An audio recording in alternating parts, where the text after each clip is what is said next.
Hermann Blechert oder ein Knabenmord.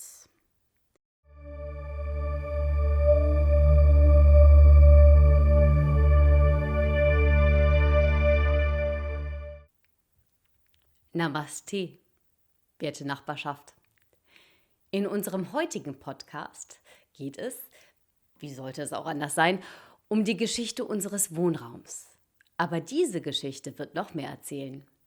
Sie handelt davon, wie ich Demut fand und meine persönliche Verantwortung innerhalb unserer Gemeinschaft begriff. 8.4.1908. Ein grauenhafter Mord ist heute Morgen im Tiergarten entdeckt worden.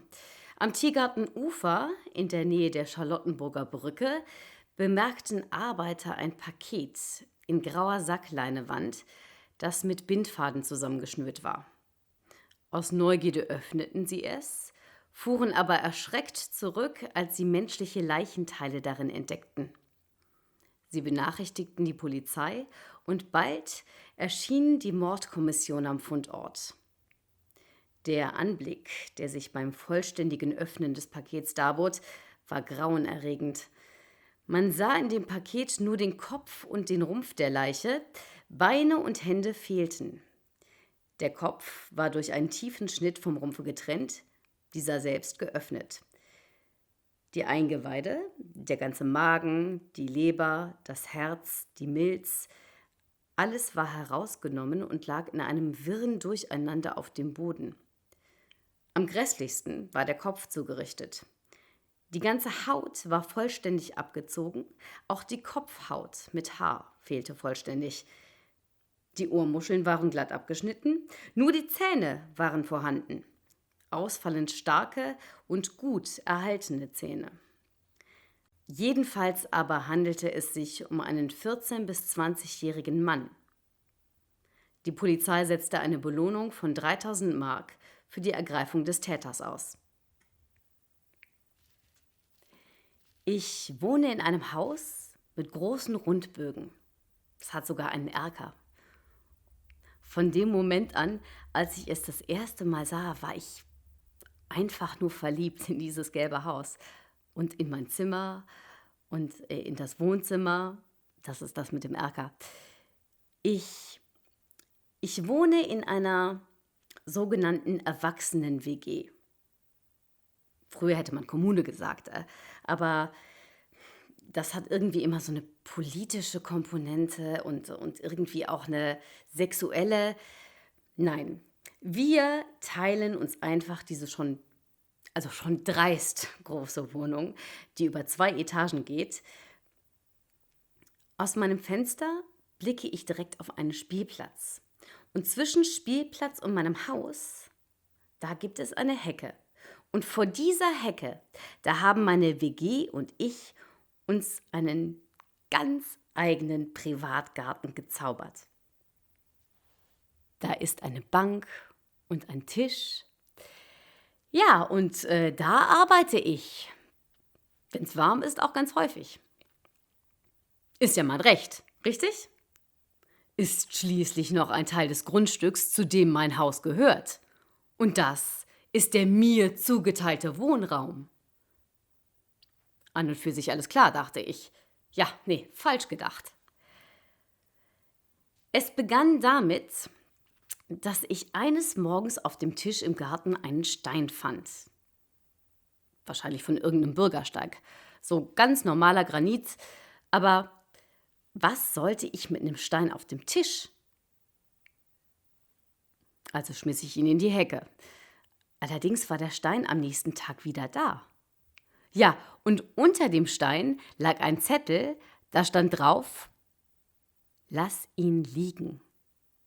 Man muss dazu sagen, dass das Stück Garten offen zugänglich ist. Also, wir haben da ein bisschen Grün hingepflanzt, aber keinen Zaun gemacht. Da kann jeder rübersteigen. Also habe ich mir nichts weiter dabei gedacht, als dass das bestimmt ein Streich war von irgendjemandem mit Langeweile. Ich also, Zettel weggeknüllt, Stein in die Hecke, ein Schluck von meinem Guyasa und dann habe ich mich wieder meiner Arbeit gewidmet. Allerdings lag der Stein am nächsten Tag wieder auf dem Tisch. Und wieder ein Zettel. Da stand diesmal drauf: Das ist nicht dein Garten. Ich zeigte das meiner WG und wir alle waren, sagen wir, irritiert, aber sahen noch keinen Grund für weitere Vorkehrungen. Erst als der Stein am kommenden Tag wieder auf dem Tisch lag, abermals mit Zettel, auf dem diesmal stand: Lass den Stein hier liegen oder du wirst es bereuen, ging ich zum Gegenangriff über. Ich kritzelte selbst etwas auf den Zettel. Wer bist du? Was willst du von mir? Ich habe an meinem Fenster einen perfekten Blick auf den Tisch. Also zwang ich mich, die gesamte Nacht durchzuhalten. Die ganze Nacht hielt ich Ausschau nach dem Störenfried. Wann immer ich nicht mehr konnte und aufs Klo musste, stellte ich vorsorglich mein Handy bereit und filmte. Es tat sich absolut nichts. Das hielt ich 2 Nächte durch und dann wurde es mir zu doof. Irgendjemand hatte den Stein wahrscheinlich wieder in die Hecke geworfen. Jedenfalls war er dann auch nicht mehr da. Wir alle dachten uns nichts weiter. Also es wurde zu der Zeit auch kälter, also war ich auch gar nicht mehr so häufig im Garten. Jedenfalls landete der Stein dann irgendwann bei uns im Wohnzimmer. Scheibe kaputt, Anzeige gegen Unbekannt. Wir alle plötzlich panisch. Einziger Hinweis: ein Zettel, der um den Stein geknüllt war. Und da stand dann drauf: Mit Grüßen von Hermann Blecher. Endlich ein Anhaltspunkt. Ja, und dann begann die Suche. Also es soll jetzt hier nicht darum gehen, wie die Polizei arbeitet, ja, oder um Empathie und Solidarität meiner Mitbewohner bezüglich meines Gemütszustands, sondern um das Spiel, das jemand mit mir spielen wollte. Denn ich war bereit, mitzuspielen. Es dauerte ungefähr 2 Wochen, bis ich auf des Rätsels Lösung gekommen war. In 1906, Hermann came with his father from a very, very small village called Kruzmetzo to Berlin. Like many Jews from Central and Eastern Europe, they were looking for a better hope in Berlin. That's how they got into the shithole triangle. Hermann does his apprenticeship with the master tailor Elias Laub. Hermann lives with him in Steinstraße 1, right here. For the last months, Hermann wasn't that much staying in Steinstraße. In fact, most people didn't know where he spent his time, nor where he slept. He tells people different stories, but nobody knows the truth, except for Hermann himself. Hermann had no problem to learn German. In difference to his father, who is struggling to even put a phrase together. Ganz ehrlich, der Alte kann mir gestohlen bleiben. Dem habe ich das doch alles zu verdanken. Hermann's father is not living with him, but in what would now be Torstraße 80. Oh, Paiser, what do you want? I am afraid I cannot help you much. Du sollst mich nicht Paiser nennen. Ich heiße jetzt Hermann. Merk dir das endlich. Since he's in Berlin, Paiser became Hermann. That just sounds more German, more successful. Young German boys are just much fitter in everything. Hermann is not fit. Ist ja nicht so, dass ich es nicht mal versucht hätte mit Ausbildung und so. Luck wasn't that much on his side. Ja, prima ist es gelaufen bisher. Alles nur Scheiße. His health is just as shabby as all of him. Ich habe einen Leistenbruch. Hast du eine Ahnung, wie weh das tut? Ich habe ständig Schmerzen. except for his well-groomed toenails, which are evidence of regular pedicures. Everybody has some desires. What are your desires, Hermann? Ich hab's halt gecheckt. Die Leute wollen mich. Oder besser gesagt, meine Zehen. Meinen ganzen Körper. What do you want?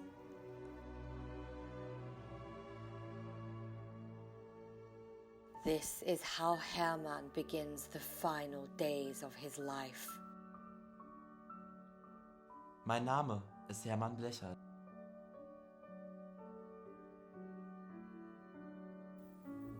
Hermann Blecher war ein 15-jähriger Schneiderlehrling, der, jetzt kommt's, 1908, so ziemlich genau 700 Meter Luftlinie von hier ermordet wurde. Ja, so sieht's aus.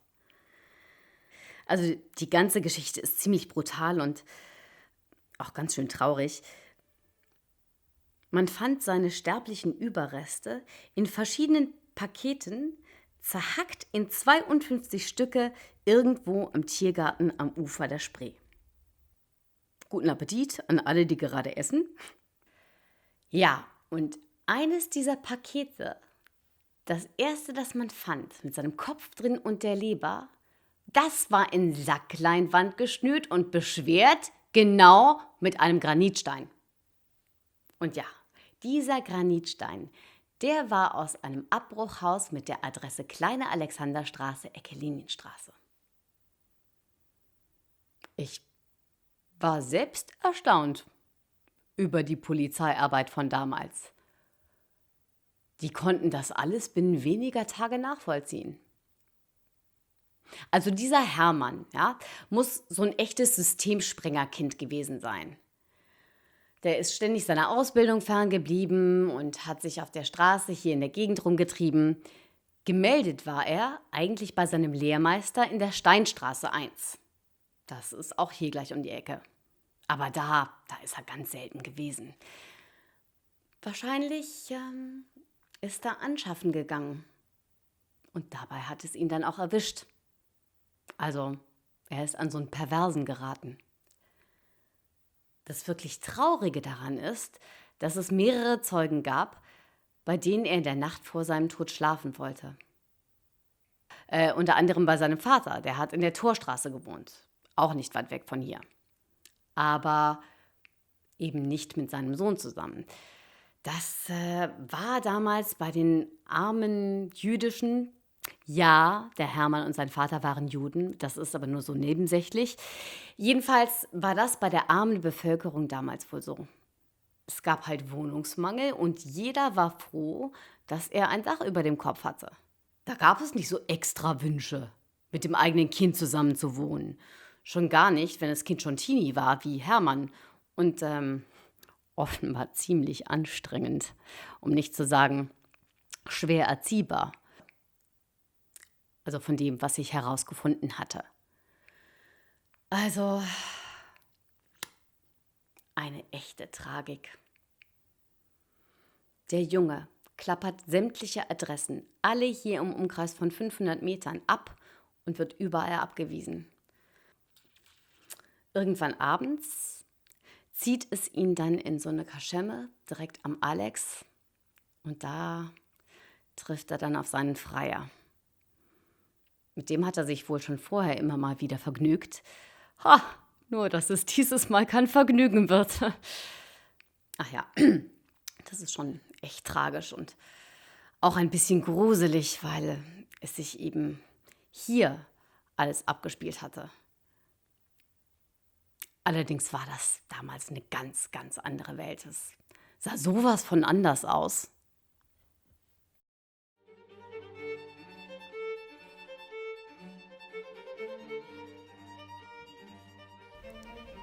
After a fight with his master, where Hermann caught a slap in the face, he decides once again to run away.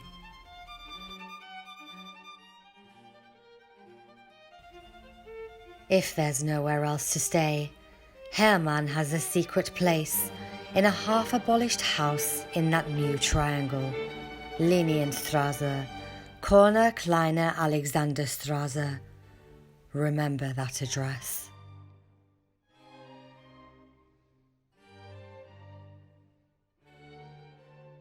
After a visit to his doctor, Hermann needs 75 cents for a hernia truss.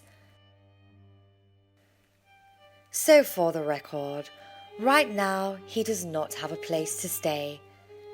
Neither does he have any money, but a big inguinal hernia. Thank God he also still has family in this shithole.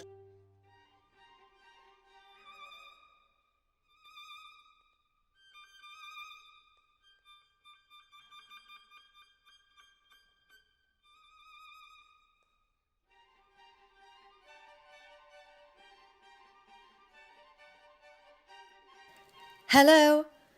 Can someone please help that boy? He needs a place to stay.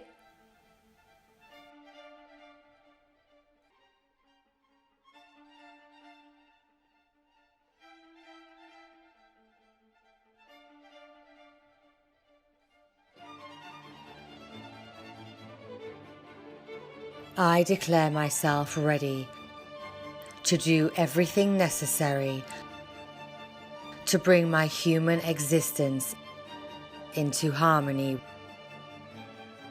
with the biosphere.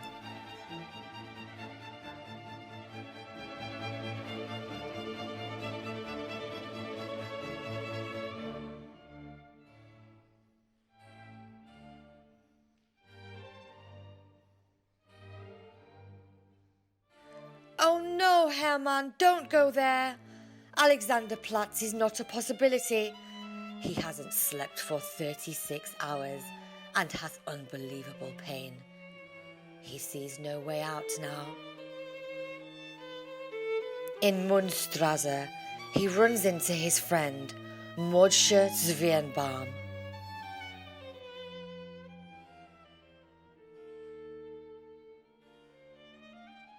For the first time in days, someone is actually listening to Hermann, and he is giving him 20 cents. They are walking around in a direction that they should avoid.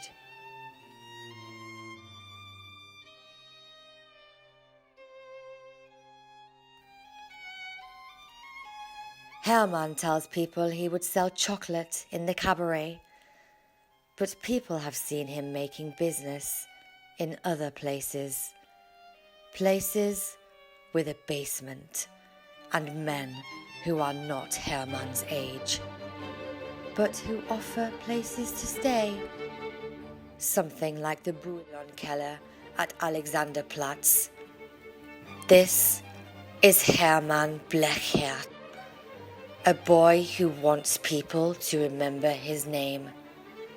Believe me, Hermann, they will.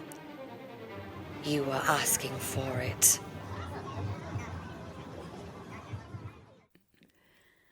Heute streift die kleine Alexanderstraße nicht mehr an der Linienstraße. Aber als ich endlich eine Karte von vor dem Abriss gefunden hatte, da sah ich meinen Verdacht bestätigt. Die Kreuzung und damit das Abrisshaus, aus dem dieser Granitstein stammte, befand sich genau hier, an unserem Haus. Ha, irgendjemand wollte also, dass ich das herausfinde. Aber wieso? Die Antwort suchte ich instinktiv auf den Zettelbotschaften.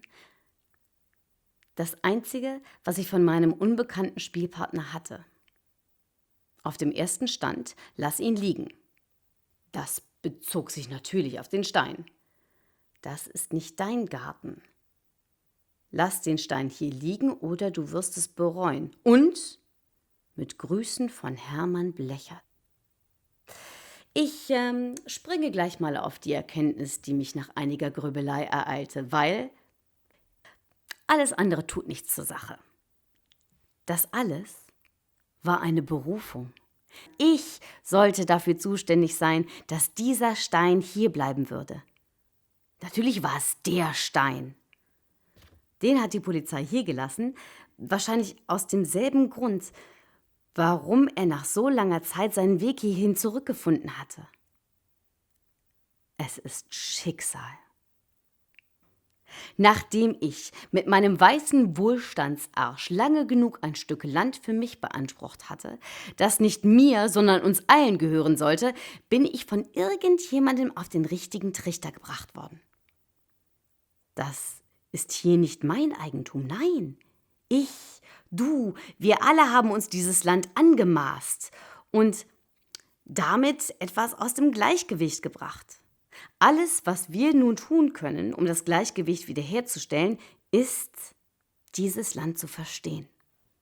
Und dafür müssen wir ihm zuhören, müssen entziffern, was es uns zu sagen hat.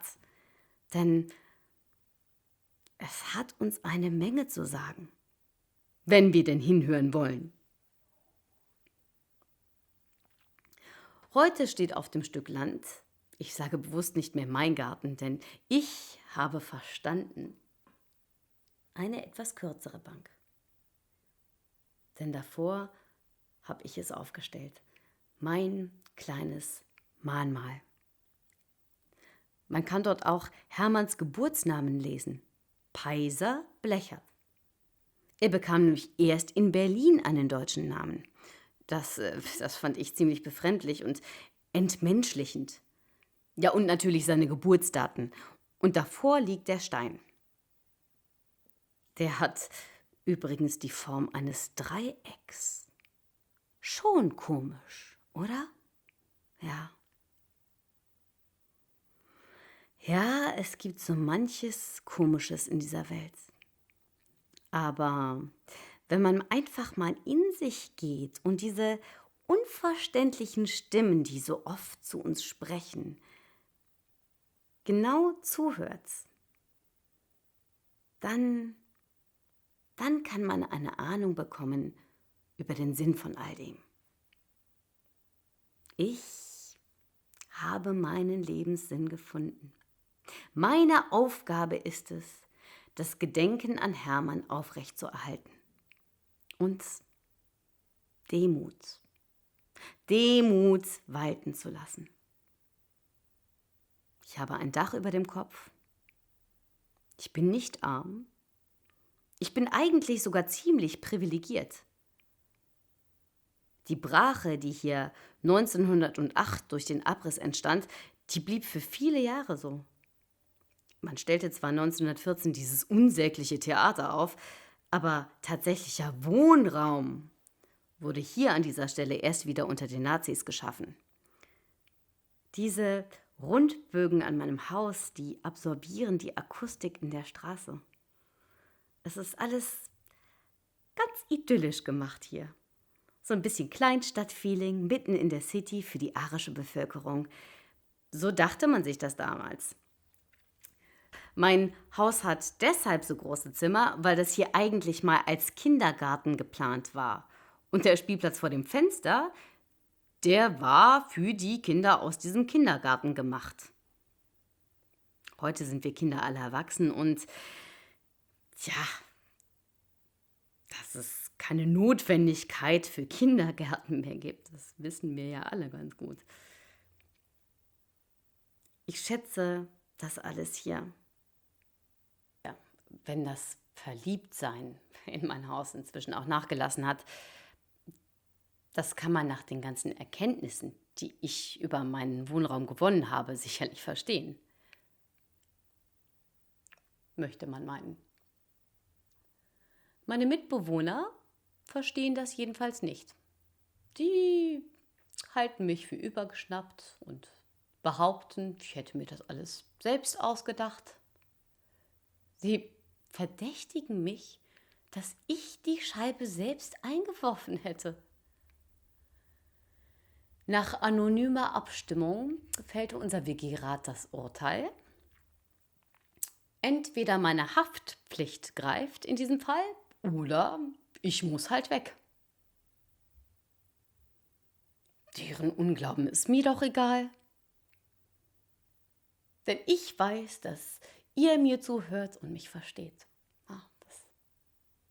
Das ist schon genug. I will spend the rest of my life alone, because only in myself can I find comfort, confidence, and peace.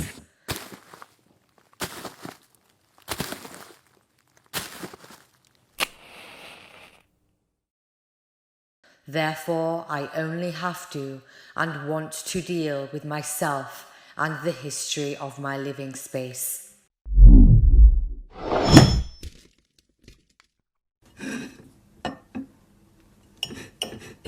Do not worry. It's over, Hermann. In a few hours, the first package will be found. Soon, all Berlin will know what he did to you. And when they have found all the 52 pieces, they will put them together as you, and then they will exhibit you to everyone. How great is that? It will be your doctor who will recognize you first, then your master, then your dear father, and then everyone in the shithole will know your name. Just imagine, Hermann.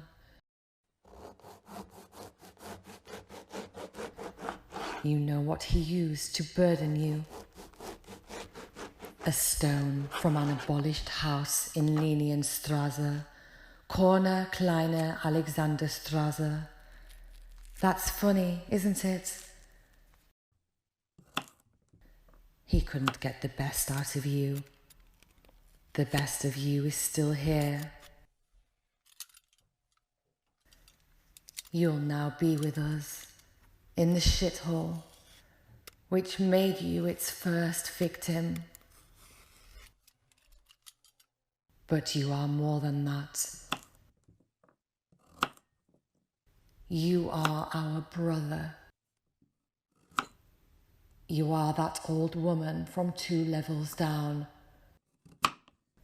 You are me. We are us. And you will stay with us forever.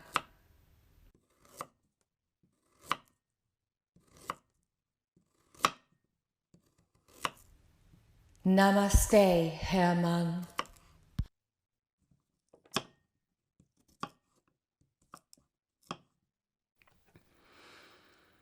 Ich habe alles, was ich über Hermann gefunden habe, zusammengetragen. Ihr findet seinen Eintrag im Fandom und noch so einiges mehr, was euch bei dem Gedenken helfen wird. Die Links findet ihr alle hier in der Beschreibung. Hermann hat eine Bleibe für die Nacht gesucht und es mit dem Leben bezahlt. Wir können nicht zurück in die Geschichte gehen, aber wir können aus ihr lernen. Ich habe Hermann einen Ort gegeben, an dem sein Geist nun einkehren kann. Das ist meine Aufgabe für unser gemeinschaftliches Erinnern. Ich danke euch für die Aufmerksamkeit und wünsche euch allen eine Restexistenz im politischen Frieden sowie ohne nachweisbare physische Schmerzen. Das war der Nabla-Podcast Hermann Blechert oder ein Knabenmord. Deutsche Stimme Florentine Scharer, englische Stimme Sarah Masanti, Hermann Gianni Michel, Text und Regie Philipp Urrutia. Eine Produktion von OFW ohne festen Wohnsitz. Alle Informationen zum Nabla auf nabla.fandom.com/de. All information about Nabla in English on nabla.fandom.com.